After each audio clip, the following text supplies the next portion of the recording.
to make a bet, though, who would you say? Probably for the Niners, if John Lynch is picking, probably Nick Bosa if they take Kyler Murray, assuming. But for me personally, I'd probably pick Josh Allen just because of the reasons mentioned before. Yeah. He's my guy. I fell in love with him watching his tape, and then I was like, this should be our guy. I think he's going to be great in the NFL. Even if he doesn't get picked by the 49ers, if he gets picked by the Raiders or the Jets, I think he's going to be something special in the NFL. Are you listening? Niners! Yeah.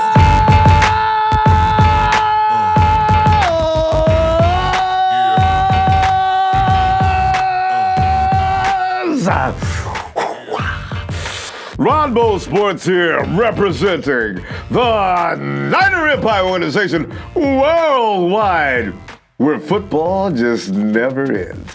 Red gold shining 24/7. Pal!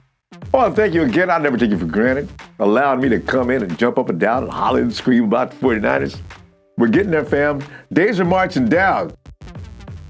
And I tell you what, we had some conference last week.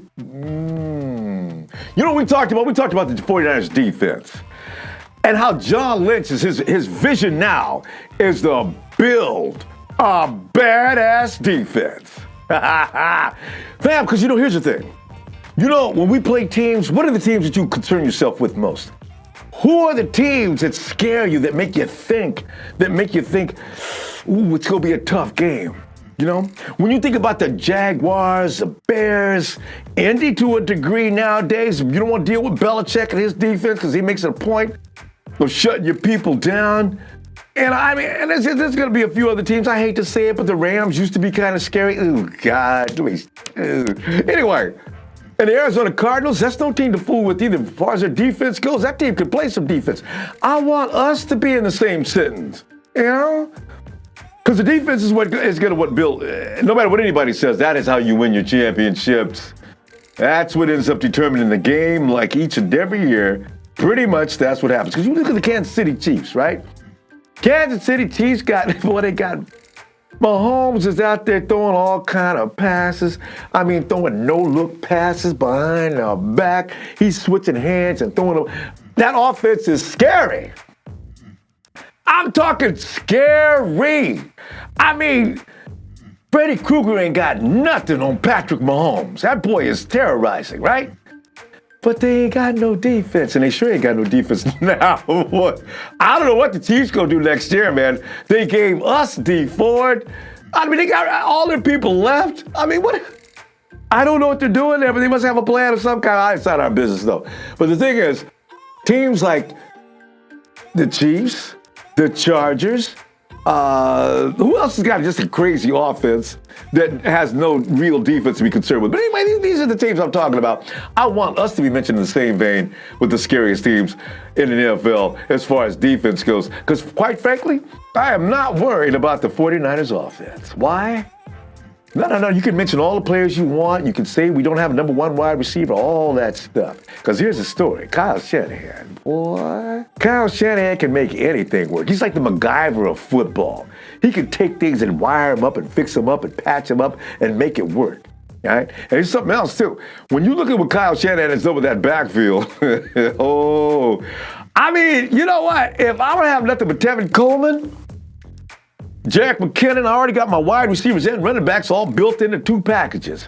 I got Matty B, who I'll put him on a level with any running back in the NFL, not named, let's see. Not Zeke, though. Zeke may be a little bit better. Le'Veon, of course, is above most. But after that, I don't know, man.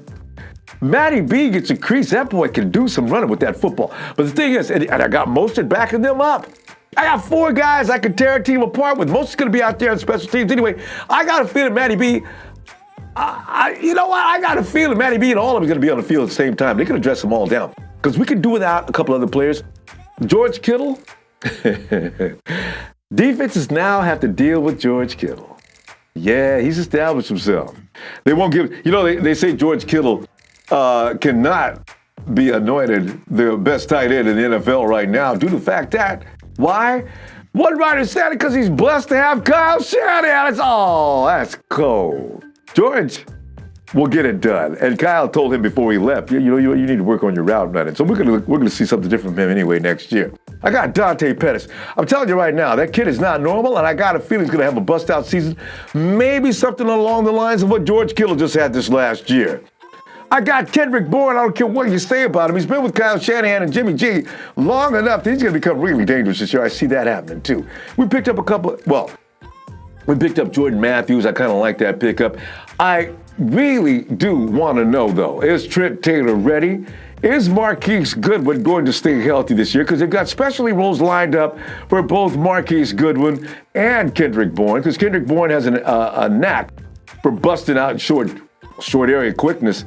That's how come he scored some of them touchdowns that he can't get no credit from. You know who you are hating on my boy Kendrick?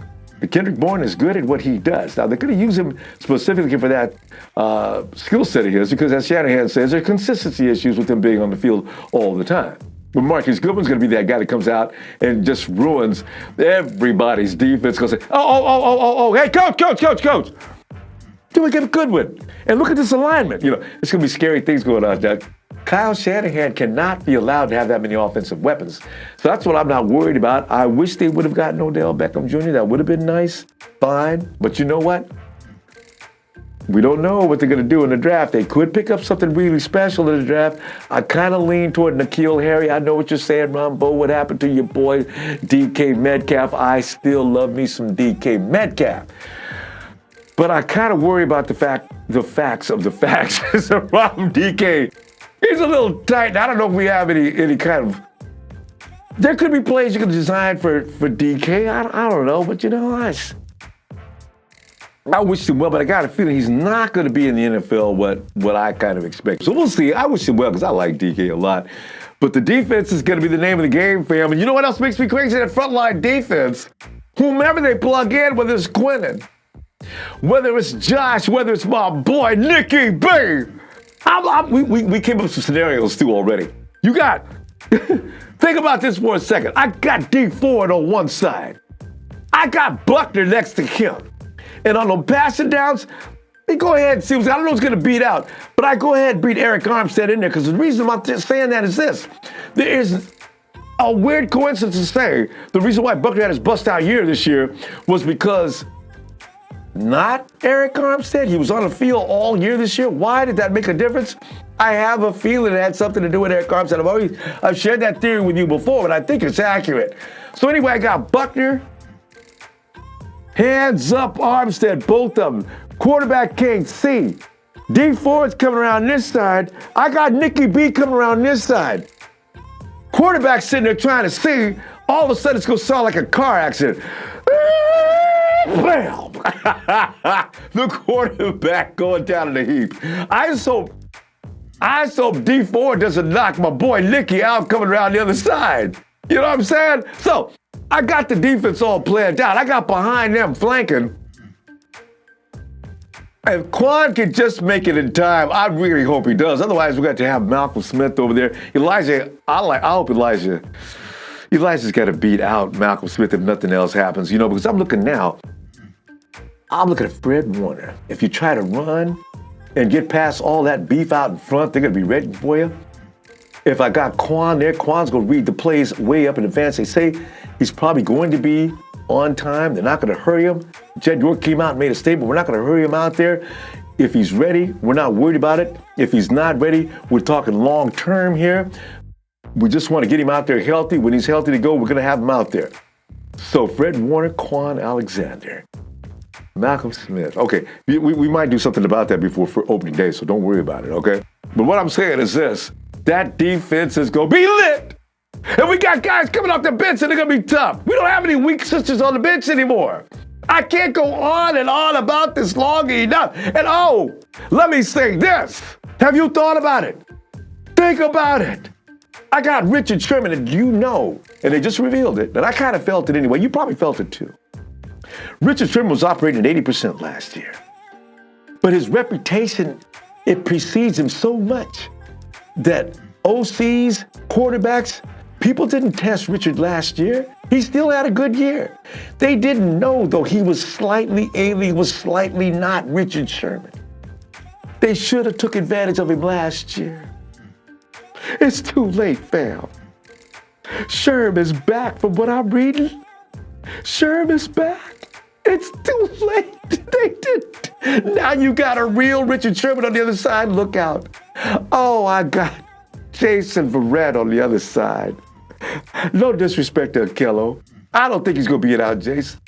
I got a Pro Bowler on this side with Rich. I got a Pro Bowler on the other side. I can't wait to see this because it doesn't matter. You know what? I know the draft is coming up and pretty much the 49ers going to add that one more piece. May I just throw this out there? Everybody's always talking about the dinner meetings and all that type of thing. Fact of the matter is, I think they took the people to dinner in order of priority. They took Quinnen out to the IHOP and he had a garden omelet. They didn't say how many omelets he had. But that boy, he impressed them, I'm sure. Quinnen brings a skill set to the 49ers that they can work with and make things happen, but I got a feeling the 49ers are probably satisfied with their interior to the point where that is not the emphasis they need to make right now, because the fact of the matter is, I got many guys, even if all of them ain't great, I got so many, some of them gonna be okay. How many guys outside do I have that I know of? I got one. I got D4, and I'm not putting Solomon Thomas out there any more than necessary. So, Edge is gonna be the guy. Now, it may, the next guy they took out for dinner, of course, was your boy, Josh Allen. I love him, I really do, and I'm gonna be happy if we get him. But my preference, it's still Mrs. Bosa's baby boy. I love him so.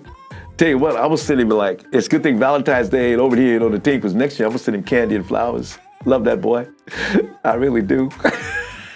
I want him to adapt Aaron Donald's way of getting them sacks too. After he kills people, I want him to look up in the stands and wave, throwing kisses. If there's one thing I like about Aaron Donald, that's it. I see that Nicky B this coming up season. So, I'm confident. I feel fully comfortable that Nicky B is going to be in Santa Clara. What's up? Look at him. What? How many yards in an acre? I don't know, MC. I don't do that kind of stuff, man. 1 acre. Yeah. Equals 4,840 square yards. What? See, that's what I'm talking about. What? You don't think, Ronbo. Oh. You just don't be figuring things out. Shanahan just said a few days ago that the Niners is waiting on phone calls to trade down, and you still singing about Bosa. You about to get your feelings hurt. Oh, Come draft night, and you know I can't wait to tell you I told you so. I'm gone. Good. And now all he does is come in and bust me up, all right? I'm gonna tell you right now, I'm an MC. Listen, I am not giving up my hope for Nick Bosa. Number one, why would the Cardinals, you know what, I ain't gonna start this argument now. I'll wait. My time is coming. I ain't worried about it. Fam, you know what, I wanna ask you some of these same questions. I'm gonna go talk to you right now. MC's got me all shook up. I don't want to know about an acre. Oh. Now the fam, some of the things I'm excited about. I got Brian, distinctive Brian, by the way, you probably caught his videos. Brian does a lot. Brian's got a top 3 thing he likes to do about the players he does not appreciate and the players he does appreciate. He'll tell you more about it in a second. But what I'm going to ask him a few questions as well today about some of the things I think are going to make a huge difference, and some of the things that are changing the culture as far as Jed York and the entire organization goes. Brian, how you doing, man? I'm doing good. How about you, Ronbo? Brian, doing fine, man. As I say, I was just talking to you before we started this. I said, Brian, I think this is it. I think the time for mediocrity is about to slide on into an end. Because I hope leadership. so, because we've been saying that for the past couple of years, especially last year, but we got derailed by injuries, unfortunately. And but see, Brian, you don't go too far like I do. See, I make predictions every year that get me into trouble. And of course, like you said, we have been pathetic the last couple of years. And by that time, people come running back at me. Hey, Ronbo, what happened to the 49ers, man? What was all the things you said? I said, there was injuries. I give excuses, right? People don't like excuses. No. Because usually when it's like 10 years from now, when we have bad seasons, nobody's going to remember the injuries. They'll just remember the record. That's pretty much it. Oh, speaking of which, Brian, Jed York has not been really involved with the 49ers that much this year, and everybody's glad he hasn't, too, because you know what happened last time Jed was overly involved, right? So, so now all of a sudden, Jed is the spokesperson for what's going on, because you know they got a blueprint they're following in Santa Clara right now, and you've got players being picked up that are not really healthy, and Jed comes out and says things like, we've talked about this before. He's talking about, of course, everybody on his staff, including John Lynch and Matt Mayhew and Adam Peterson, probably Kyle. We've talked about this before. We're not going to rush Kwon Alexander into duty. We've got him set up for a long-term plan, but we do expect him to be ready. Would you have made this kind of a move? Because I figure fans already, some of us are on board with this kind of plan. Some of us thinking, oh, you guys could have went out and got a healthy player. But what are you thinking? In their case, it's not too bad because if you look at the contracts, at first, Kwon's deal was like a $53 million contract, 4 years, big guaranteed money. But if you look at it close with him and D Ford, they're like really upfront guaranteed money. So I think it's like 20-something guaranteed for the first 2 years. And then after the third year, both of them, if they're not doing well, if they're not healthy, then they can just cut bait and they won't have a lot of dead money after that. So like in the short term, they'll be paying a lot of money, but if they're not panning out, then long term, they could just cut them and take their losses, which won't be as much. It's just like Garoppolo too. When Garoppolo signed that $137 million contract, I think the first 2 or 3 years, it's upfront, just like theirs. But after that, if he's not doing well after year 2 or 3, then they can cut bait with him too, and they won't have a lot of dead cap money. One of the things you got to think about, especially Parag, he builds these contracts with an out clause in them, you know, which is really amazing. Yeah, that's very smart, actually. It is. It really is. And that way, if you know, and in fact, they can cut ties with Kwon, I understand, next year if they set up in such a way. But they lose a lot of money. You're paying a lot of money to just say goodbye to a guy. And so I'm figuring they won't do it. But how do you feel about Kwon's play, though? Is he going to help us out? Because his style of play, I hear a lot of complaints about him not being a good tackler and that type of thing. But yeah, that's the biggest complaint about him. And, you know, the 49ers early on in the season, they were having a lot of trouble tackling. So hopefully him and the whole team is working on those fundamentals during the offseason. You know who else had a problem with that, though? Everybody was so enamored with Rubin Foster.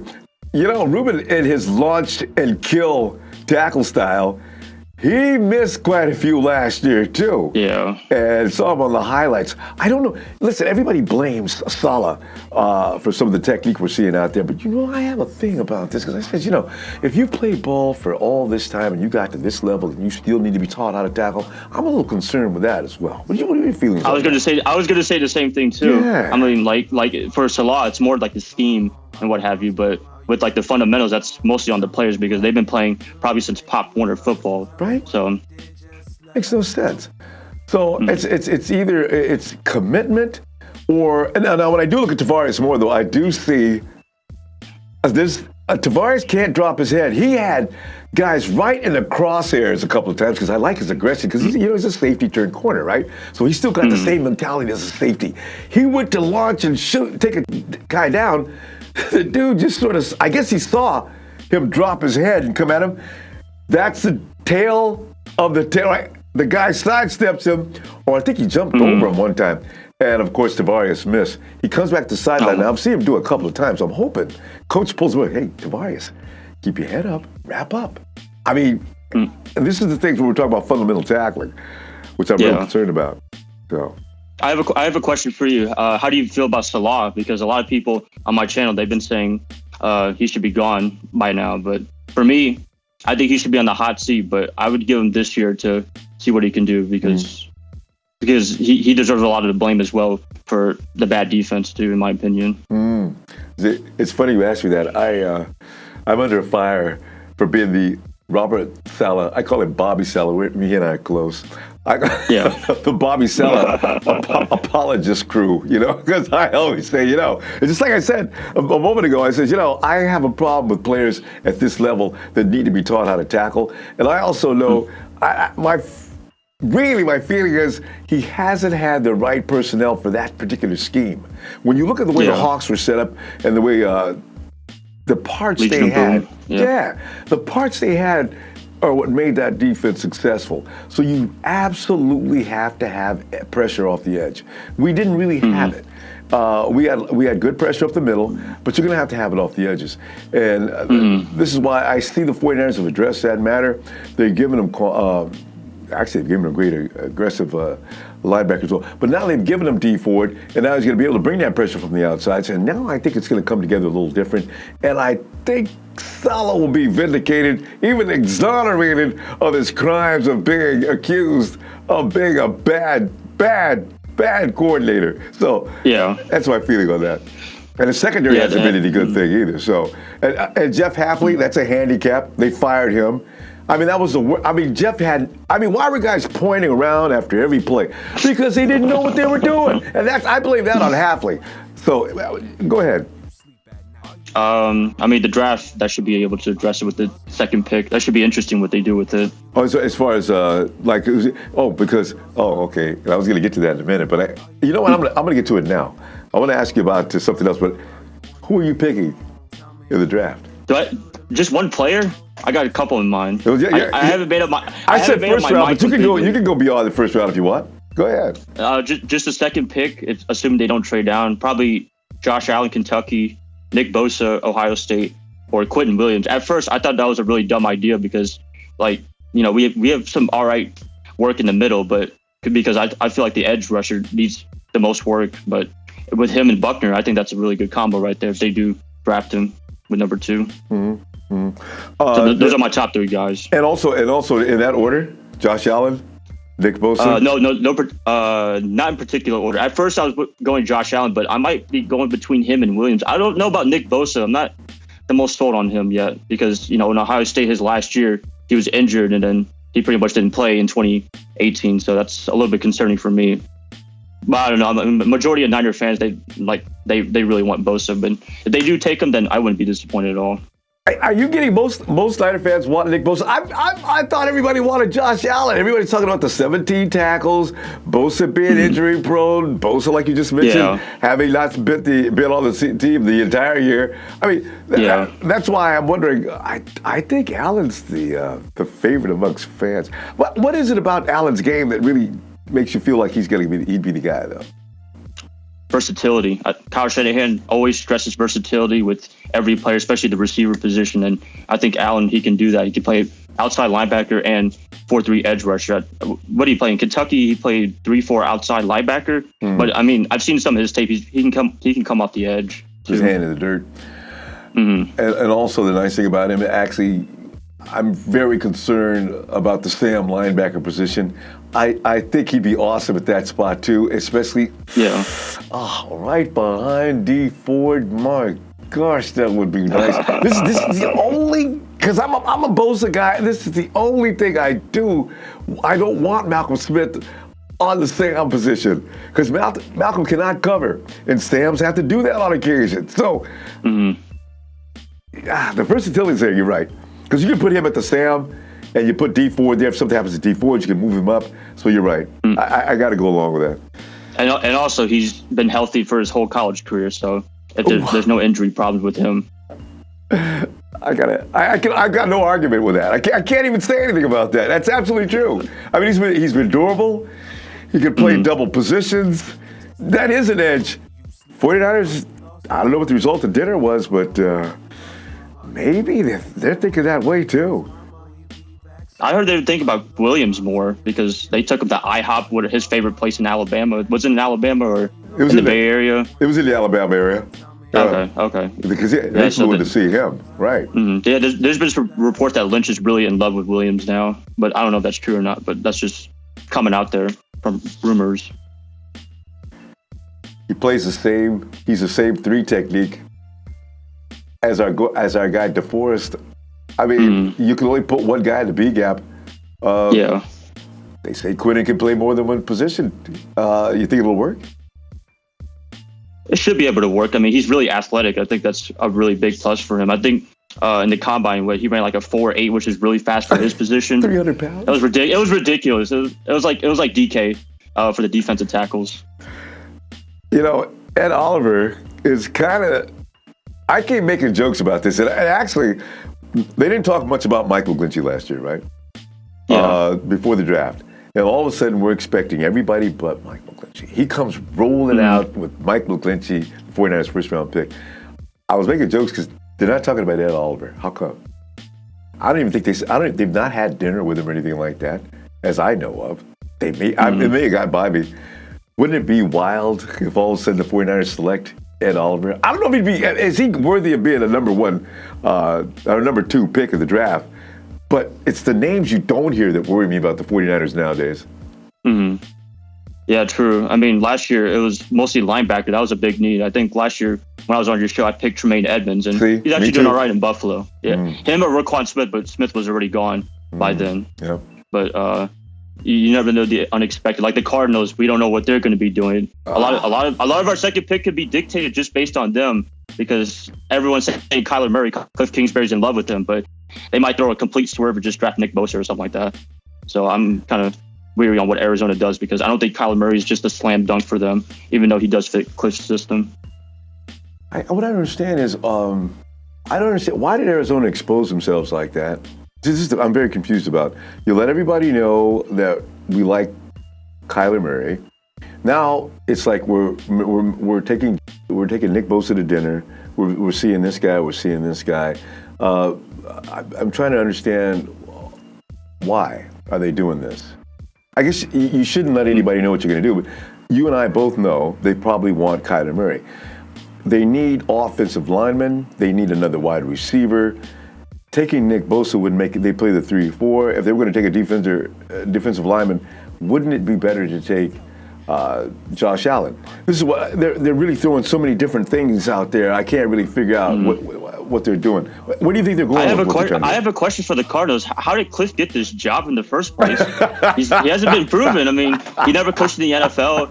He was okay at Texas Tech. I don't think he had a winning record there, but he did coach good quarterbacks there, like Patrick Mahomes and them. So I don't know. I kind of question Arizona, and like really, if they draft Kyler Murray, then I feel like they're admitting their mistake that drafting Josh Rosen last year was not the right guy for their team. Hey, but remember, it's Kime. He's the one who picked up Rosen, and I think they drafted up to get him, too. So, or traded up, should I say. Kingsbury comes in. That's a good question, though. Why would you pick up Kingsbury? He's not a winning coach. What does he bring to the table? So, he comes in now to an organization, and that's why you got to be sure he's not going to take Rosen, because Rosen's not his style of quarterback. You mentioned Mahomes. Murray's worked with him. He's got to have his kind of. I think Baker early on before he went to Oklahoma. Mm-hmm. Yeah. So pretty much we can assume that the Cardinals, for whatever rhetoric they're trying to throw out there to confuse everybody, it's BS. So they got to pick Kyler Murray. I think so too. I think so, because I don't think him and Rosen are going to get anything done together in Arizona. I think that they don't pick Kyler for Cliff, then they're going to be in their losing ways as always. And the thing is, it would be Kime's fault. If he doesn't give his new manager the quarterback he wants, then it's going to be the general manager's fault. So he's pretty much got to do it, huh? All right. So it's Nick Bosa, Josh Allen, or, of course, the big guy from Alabama, who everybody said took the night off during the national championship, Quinnen Williams. If you had to make a bet, though, who would you say? Probably for the Niners, if John Lynch is picking, probably Nick Bosa if they take Kyler Murray, assuming. But for me personally, I'd probably pick Josh Allen just because of the reasons mentioned before. Yeah, he's my guy. I fell in love with him watching his tape, and then I was like, this should be our guy. I think he's going to be great in the NFL. Even if he doesn't get picked by the 49ers, if he gets picked by the Raiders or the Jets, I think he's going to be something special in the NFL. There it is. I think you speak for a bunch of people. One final thing I want to ask you about is Richard Sherman. We had a Richard Sherman last year that was only at 80% now. They're just now revealing Richard Sherman was about 80% ago. But you know how he is. And he had so much respect last year that he never really got tested very often, right? So now, Brian, you've got Richard Sherman's most likely at 95 to 99%, if not 100%. You got Jason Varett on the other side. Has the impact of the potential of this secondary, I don't know if it's going to be Jimmy Ward or it's going to be Adrian Colbert behind them, but do you realize what we have covering? On paper, it's good. I hope it works out on the field. Do you see any complications? I mean, because we're talking about two guys that are very well polished and really know what their job is. Shutdown corners, because Varett could be a shutdown corner when he's healthy. I mean, he shut down AB a couple of years ago, and that 2015 year, when he made the Pro Bowl. Mm-hmm. But the problem is injuries. I mean, for the past 2 years, he's been in and out, and last year I think he tore his Achilles like Sherman. So that's a big concern right there. But if Sherman can come back from it, then I'm pretty sure Varett can come back from it as well, as healthy as possible. That's the thing. And nowadays, the way medicine is, players come back from these injuries all the time. Now, you know what? As a matter of fact, that leads to the next thought about, you got Jimmy Ward or Adrian Colbert. Who do you want to see backing these two guys up? I don't want to see Jimmy Ward. I've been very adamant. Like, ever since I made YouTube channels about the Niners, I've been wanting him cut by this team. And I don't know what's with Lynch and his idea of keeping Ward, because he's been around since the Harbaugh era, 2014. And past couple of years later, he hasn't really improved, in my opinion. Although I'll give him a break, he has been injured quite a bit, but still, the best ability is availability, and he hasn't been available that much. I don't know how you feel about. I don't know how you feel about him, but just me personally, I agree, because we've only seen a little bit of Jimmy Ward each and every year. He breaks his arm 2 years back to back. I've never saw that before, and I don't know that we could expect any different. I'm scared. Okay, I'll tell you the truth, Brian. I'm scared, because you know what? Jimmy's not a bad football player, and behind that kind of talent, with the frontline rush we're going to have, I figure he'll be okay as far as his position goes, but is he going to find a way to pull his famous hamstring? Is he going to break his arm again? And like you said, availability. Otherwise, we got Colbert, but Colbert kind of plays. It seems better when he's put in a position where he needs to prove something. So he didn't have to prove anything last year. Maybe if Jimmy does go down, he comes out with that same mentality, does a good job for us. Yeah, Colbert is going to have to make a big comeback, because last year it was pretty bad. People talk about Witherspoon being bad. I think Colbert was even worse in terms of statistics, because I read a stat that he allowed a perfect passer rating during his first 6 weeks before he went out for the whole season. So him and Witherspoon, they have a lot to prove this year. And it should be interesting between him and Varett, who's going to be the starting corner, which I'm assuming is going to be Varett, but hopefully Witherspoon gets a little bit of fire from them signing Varett. Yeah, see. And that's what they got going into the camp now, you know? And the 49ers want fire in every position. We got how many running? We got 4 running backs. I don't know how much more they're going to elevate each other. Our frontline interior, that's absurd. We got like 100 guys. I mean, when you look at Ronnie Blair, you got Solomon Thomas, you got Eric Armstead, you got Sheldon Day. You know, and you've also got the guy who's going to start. You got DJ. We just picked him up a few years ago. DJ Jones. Now, in this case, I understand Solomon likes all gas and no brakes. That's a lot of rotation. We got Kiffin. And we got Kasurik back there. I guess they're going to manage and do this and make sure they've got fresh bodies out there all the time. But it's going to be interesting to see how they rotate these guys. Yeah. I think Bill Walsh back in the day, he called it creative tension. Like, even with Joe Montana, Steve Young, Joe Montana's job was never safe. And that's what I hope they bring that feeling back in San Francisco with all the players that they bring in, is just create competition. No job is guaranteed. Now, even Garoppolo's job isn't guaranteed, because, you know, Mullins, he had a pretty promising start. Yeah, true. In 2018. You see it? That'd be great. And I can see the media running with that. Nick Mullins said to be giving Jimmy Garoppolo a little more push than Garoppolo expected. I'd read that headline. I didn't know about that. Oh, my God. I know it's not realistic, but CJ's in the mix for now, but I can't imagine him giving Jimmy any problems. So, Nick is Nick's a really determined guy. Like you said, the kind of competition, even Joe knew that behind him was an ex-Hall of Famer as well. That's the kind of pressure you do need, though. Do you think they should trade Mullins for assets? Because a lot, I've heard the Niners, they might have been trying to explore trading Mullins for like a 2 or something like that this offseason. If you do that, though, what happens if Jimmy gets hurt? God, I don't even want to say that. We got Beathard, man. Yeah, for now we got. You can only because even if he goes to the practice squad and somebody picks him up, nobody's gonna pick up CJ. So you can safely put CJ on the practice squad, and he'll be there at all times, I guess. So yeah. Right. Let's talk more about your channel. What do you got coming up next?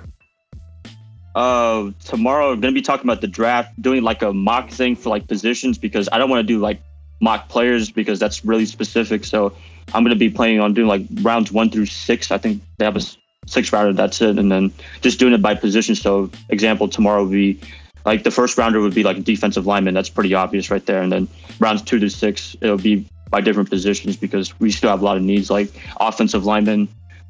I think we need to find a replacement for Joe Staley because he's not getting any younger. I don't know if people are thinking about that because I think he's like at age 34, 35, and plus he's going to be a free agent next year. So I believe they should be finding his successor. That's right. 2-year deal for Joe. That's right. This is year 2. He'll retire, Brian. I got a feeling. I don't think Joe. He said year before last they were talking about should we trade Joe, let him go to a contender, and Joe says, I only know the 49ers way, man. I'd probably retire. And I think his wife, after Jimmy came in Kyle came in and talked him back into staying for another couple of years, I think. So I think Joe would just ride off into the sunset. But you're right, though. We can't wait until Joe gets ready to ride off into the sunset. They got to get somebody this year, offensive lineman. Yeah, I don't want you to give it away because I want you to do it when you get ready to do it. But I'm just curious. Your wide receiver. Are you considering a wide receiver this draft? Yes. I think that's a big need as well because of red zone threat. To be honest with you, they can always move the chains, but can they score? And I think we need to find that guy. Although they got Matthews in free agency, but I believe we should be finding someone early. I've even heard that Matthews may not even make the team. I look at what the guys that have built a rapport with Jimmy. When you look at Kendrick Bourne, who doesn't get a lot of high marks from a lot of people, people aren't really crazy. I don't think a lot of people are crazy about Marquise Goodwin from last year. It was not a good year for him. Dante Pettis, of course, is the kind of guy you want to see what happens with him as he moves along. We already got... A lot of people are very high on him, actually. Oh, yeah. No, go ahead. And Goodwin, last year, he didn't even get a chance to play with Garoppolo, which was the sucky thing because he went out week 1 and then he was out for a couple of games and then Garoppolo tore his ACL. So I was kind of disappointed we didn't get to see the Garoppolo to Goodwin combo that we saw at the end of 2017. That's my feeling. That's why I argue with people all the time. They say, Goodwin's not, I said, no, yeah, Goodwin was Garoppolo's go-to guy on every other play. That's how he came up with nearly 1,000-yard season. And people, they've already blanked it out. They just don't want him. So I'm a huge Goodwin fan. So as I say, you're looking at the wide receiver core now. The names aren't impressive. You got Kendrick Bourne, you got Dante Pettis. That name does impress people. You got Marquise Goodwin, Trent Taylor. I forgot about him. His back is better now. Hopefully he should be okay. I understand Kyle says every time he looks out his window now, Trent's at the facility every day, out there trying to get better. So I'm looking for him to come back as well. And Garoppolo makes all these guys better, don't you think, Brian? I mean, yeah. Him and Mullins too. Mullins was making plays to everyone too. That's what I like about both of them, and that's probably why Beathard didn't really rapport well in this offense because sometimes people could rely on George Kittle a little too much, but you got to rely on your other receivers. You got to trust them too. Yeah. But Garoppolo, he makes everyone better. That's what I like about him for this quarterback situation. He doesn't hesitate. I mean, he gets the INT every now and then, but it's usually not his fault. We've seen the ball bounce off of people's chests. We see the ball bounce off of guys' chest. We've seen Kendrick Bourne run the wrong route, and I'm still mad about him about that. And Kendrick Bourne's my guy, but I'm still mad about that. And I said, poor Jimmy sitting outside like, whoa, no. I mean, Kendrick, you're supposed to turn that toward the sideline. What are you doing turning it in? Garoppolo's going over the sideline. And, I said, okay, that's coach, slap him. So anyway, hey, well, let's go ahead and call it a night. Catch it. You go live, or you're just going to set it up and have it out there at a certain time of your video coming up tomorrow? Just have it out. Usually Tuesday through Saturday, 3 p.m. Eastern time. So for you guys, it'll be 12 p.m.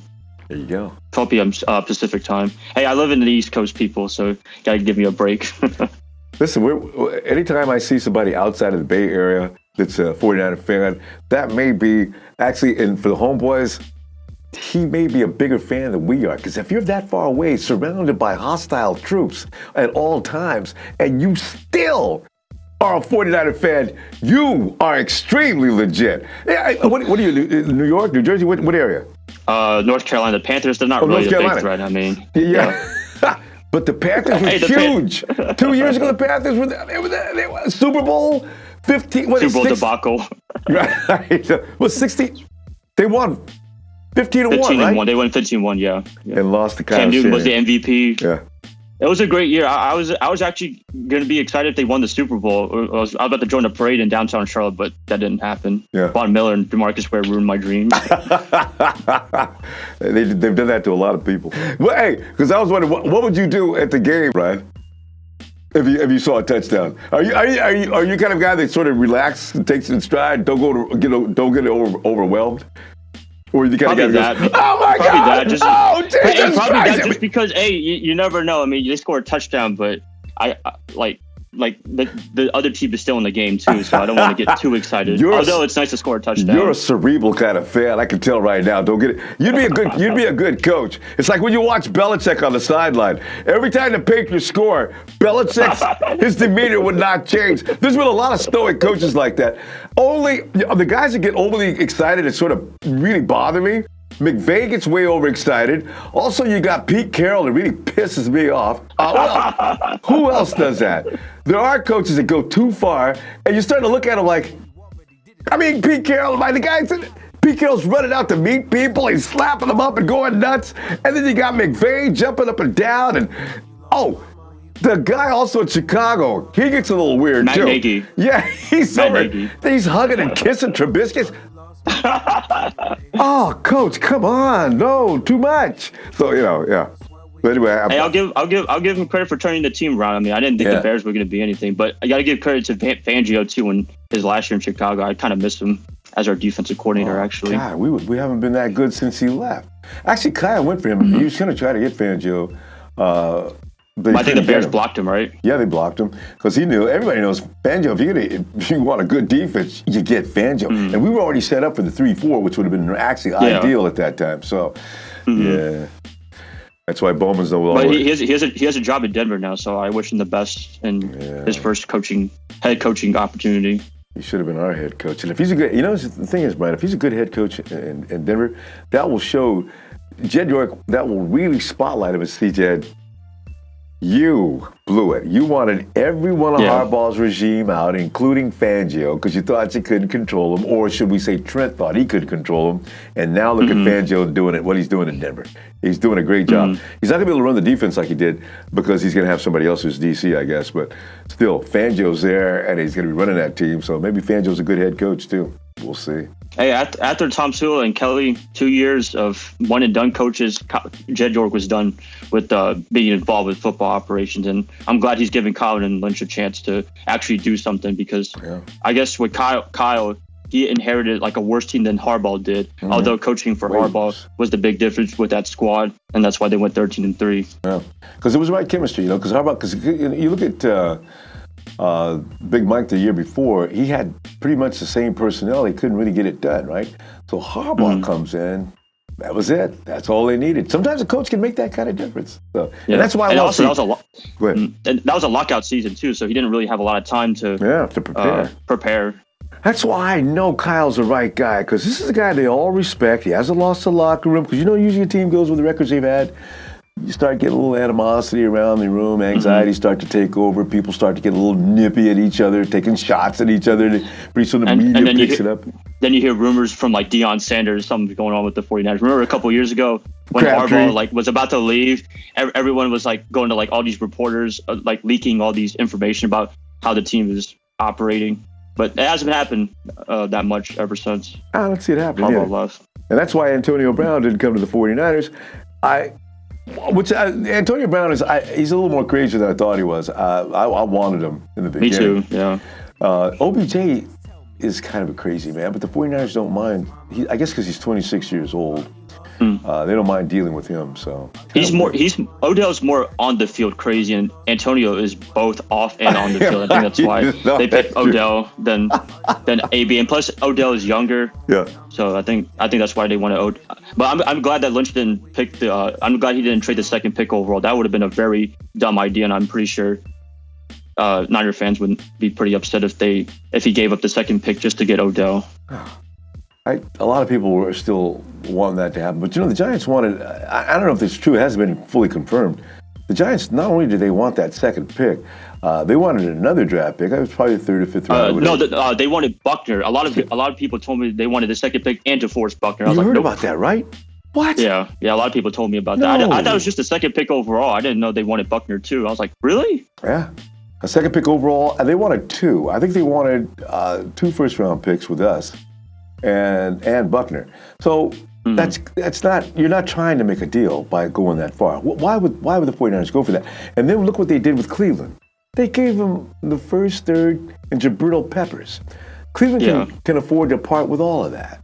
So we get bad deals. The Raiders wouldn't act right. The reason Khalil Mack is in Chicago is because the Raiders refused to deal with us. Amari Cooper's in Dallas. They refused to deal with the 49ers. They did, but they wouldn't deal in good faith, That's why people say, well, we could trade down to the Giants. I doubt it, guys. The Giants, I don't think the 49ers want to talk to them. And the Raiders, I don't see the 49ers want to talk to them either. Maybe when it comes to business, they put that all down, but I can't imagine that. It's Mike Baycock's the GM now, so maybe he has an all right relationship with the Niners, because I think it was Reggie McKenzie before him. So I don't know if the relationship would be different if with Mayock as the GM. I don't know. I mean, in Oakland, is it Mayock that makes the decies, or is it Gruden? I know, right? My question as well. Roster? I couldn't answer. I don't understand what's going on there, because I think Gruden was running when McKenzie was there. I got a feeling. Maybe that's hard to know. I don't know. McKenzie carried on the Al Davis regime. That's the whole thought. The way they thought about the 49ers, the hatred between the Davis family and San Francisco. So, and DeBartolo. Yes, I don't really. We'll see. If they trade down, I don't know who they'd be trading with. For the Raiders, I'm not really sold on them. Like Derek Carr, like I try to be a fan of his, but that 2016 year was just an aberration year, I believe. And I don't know if Gruden's going to get anything from him. Although there's been some rumors that they might want to trade with us, second and fourth pick, and they'll try to draft a quarterback, but I don't know. Who would it be? Because if you look around a lot of mocks, you'll see that black logo. I looked at one mock one time, one page had several mocks on it. I see the black logo dominating at the top with the Raiders trading up with the Cardinals to get Murray. Are you serious? I don't think the Raiders should be doing that. I think Gruden should give Derek another year or two, because he's talented, but I don't know. Maybe Derek just doesn't have that quote unquote it factor, or that those intangibles that you look for. And maybe he doesn't get along with Gruden. And I heard I think they want, like, I think a mock they said like Drew Lock or something like that. I don't know what school he's from, but he's one of the quarterbacks they might be targeting. I forgot what school too. I could see him being a Gruden guy. I don't think Haskins is. And Haskins, it just says the Giants don't seem to be interested in Haskins either, from what I'm understanding now. The Giants, I feel like the Giants aren't interested in any of the quarterbacks. That's why there's been rumors they wanted Josh Rosen out of any of these drafting quarterbacks this year. They're just not really high on them. And maybe let him sit behind Manning for how much time they're going to keep him in New York, maybe? I'm surprised they still kept him. Why are the Giants still riding on with him? I don't understand. I know he beat us last year, but I mean that was kind of a fluke in my opinion. Well, there was a fluke, and if Jimmy would have been there, they wouldn't have won. I tell you something else too. Why I got Saquon Barkley and I got Odell Beckham Jr. Obviously, my problem is not them. I mean, to a degree, but Odell's only mad because his quarterback play is not right. You need to fix the offensive line and draft another quarterback. They're both young. In another 2 or 3 seasons, you might have something going. Bolster up the offensive line, get the next quarterback, and start to build from there. So what they're doing is kind of stupid in New York. Yeah. If I'm Saquon, I'd be pretty pissed off with that rookie contract. I got to do all these carries now. And I got Manning still as my quarterback. He's got no star receiver. Well, he does. I mean, that tight end's pretty good. They've got a couple other guys that are good. Sterling Shepard. That's true. And they're not going to make a lot of noise and complain in the media because New York media is, like I understand, really scary. Yeah. So. Yes, I think Saquon was saying good things about Eli, but he kind of has to say good things about him. Better, because Eli's still loved in New York. It's very strange. So. Hey, all right, Brian. I'm gonna give you the 3, 2, 1, man. Give me that holler. 3, 2. Just holler. Oh, Brian, you let it loose. If you were sitting in the game and we just scored a touchdown, how wild would you go? Okay. A little too wild. I'm trying to go to a game this year. I gotta check the schedule in a couple weeks when they release it. All right, so you can rehearse right now, and I'm gonna count 3, 2, 1. Holla! I didn't wake anyone up. I'm not even going to change that. I like Thank you, Brian, out there in Carolina. Bam. Oh, man. Boy, it's almost time for medication, man, because I got to tell you right now, draft night. And as I say, I'm going nuts with the Nikki B thing and all, but I'm gonna still appreciate whoever we get. But I've already practiced. I'm trying to make sure I lose my mind completely if we do get my boy Nikki B. I'm looking forward to it. I would say just with the brought him to dinner, just go ahead and bring somebody in to measure him up for his uniform, that type of thing. Fam, we'll talk about this and more. Let us get together this weekend like we always do. And everything else we do all weekend long, bring it to the table and we'll talk about it, discuss it. And between now and then, I'll see you a little bit. Fam, please don't forget to hit that like. You know how I love likes. Subscribe and shares. Let everybody know what we like to do. See you in a few. Count me down. 7, 6, 5, 4, 3, 2, 1. Yeah!